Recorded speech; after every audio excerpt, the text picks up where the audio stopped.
Chapter 10 is looking at gender stratification. Stratification by gender is certainly characteristic of all human societies, and of course it is the way we rank people according to their wealth and power and privilege between men and women. There is a difference between sex and gender, and you do need to know the difference between them. Sex, of course, is the biological differences, but gender is the culturally defined ways of acting, male or female, that become part of an individual's personal sense of self.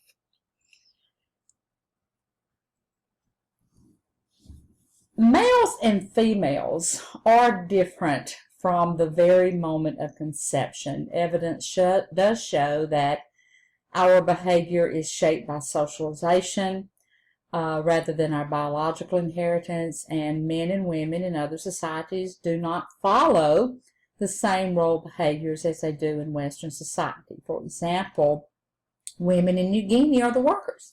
The point is that gender roles, which are the concepts of masculinity and femininity that society creates around gender, vary enormously in different societies. The gender role socialization of members of a society varies with the type of society. For example, in hunting and gathering societies, both males and females are socialized to be assertive and independent. And then as societies grow wealthier and more complex, the division of labor increases and gender role differentiation increases, and the sexual division of labor becomes more varied. So most sociologists do believe that gender differences in the behavior between men and women for the most part are learned. For example, when mothers teach their daughters to behave in feminine ways, they are actually teaching them gender roles. When we tell our sons, big boys don't cry, okay, we are actually teaching him gender roles. The major reason that women work today is for economic necessity. Nearly 2/3 of all women workers are either single, separated, or divorced, and more than half of all married women are also in the workforce. And it's sad to say that today there is still an income gap between men and women in the workforce, and it varies from state to state. And there are 4 major reasons for the gap in earnings. One is women are entering the workforce in those lower paying occupations. More women than men work in the low paying clerical service or blue collar work. These are often referred to as pink collar jobs. These are jobs which are noticeably dominated by women. In other words, it's just jobs that women have historically been channeled into. And even when they are in jobs with a career line, women still can't advance to higher positions due to the glass ceiling. And if you don't know what the glass ceiling is, it's just that invisible barrier that prevents women from reaching the top. Number 2, people with low salaries receive smaller raises. A 10% raise on $30,000 is a 10% raise, but if a 10% raise on $50,000 is completely different, even though maybe a 10% raise across the board seems to be fair. Number 3, women take on more family responsibilities. And then number 4 is gender discrimination. Certain women are sometimes paid less than men, even though they hold equivalent jobs. During the 1960s, the federal government made considerable efforts to create equal job opportunities for men and women. It was President Kennedy that established the affirmative action laws, and President Johnson continued the effort with his Great Society programs. Here is a list of pink-collar jobs, so to speak.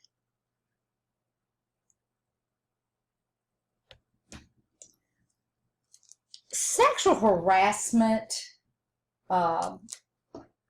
became to be a social issue, more or less, or public issue in the United States in the 1990s. I want to say that women in all types of jobs suffer from sexual harassment. It is certainly much more widespread than is generally recognized. The persistent dominance of men over women is called patriarchy. So you do need to be familiar with that concept. There are two types of sexual harassment. We've got quid pro quo, which is conditional harassment. The quid means a threat of bad things if denied. The quo is a promise of good things if granted. So here we're looking at this for that, no sex, no job kinds of situations. And then hostile environment. This is behaviors that create an offensive working environment. Any form of social sexual behavior, such as jokes, looks, gestures, touches, or comments. The women's movement has been taking place since the Civil War. We have had three different waves of feminism. The first wave was from the 1840s to 1920. We had what is called a radical branch and a conservative branch. The conservative branch focused on winning the right to vote for women, and on August 26, 1920, women did win the right to vote, and this became the 19th Amendment to the Constitution. This was the Suffrage Act. The radical branch wanted to reform all the institutions of society. In other words, they fought for the temperance movement, which is getting alcohol banned. They wanted the right to raise their own children. They wanted the right to own, inherit their own property. So class, after the 19th Amendment, the movement kind of died out somewhat. But then in this 1960s, okay, the emergence of the women's movement was a result of efforts by women's organizations to make women aware of inequality based on gender. They fought for the Equal Rights Amendment, the ERA, which is a proposed amendment to the Constitution that would have guaranteed women equal rights. And they have also fought for the right to enter male-dominated professions, for unbiased hiring practices, equal pay, and the right to abortions. And class, I want to say that women have succeeded in gaining many rights. Since the 1970s, women do have the right to vote. They can hold many jobs that were in the past barred to them, such as bartenders, construction workers. But in all these occupations, they are still greatly outnumbered by men. And I do want to say many states do continue to limit the amount of weight that women can lift, and restrict their work in many other ways as well.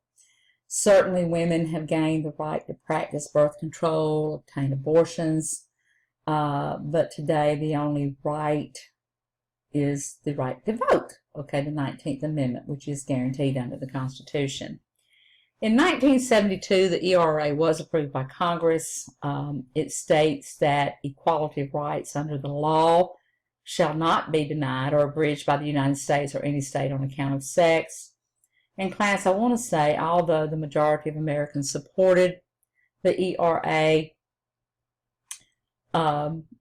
it was not ratified by the required number of states to become a part of the Constitution. They say we've had a third wave that began in the mid-1980s, but it was so loosely defined, I don't think nobody really knows what that movement was about, but certainly sexual harassment was a major topic during that time.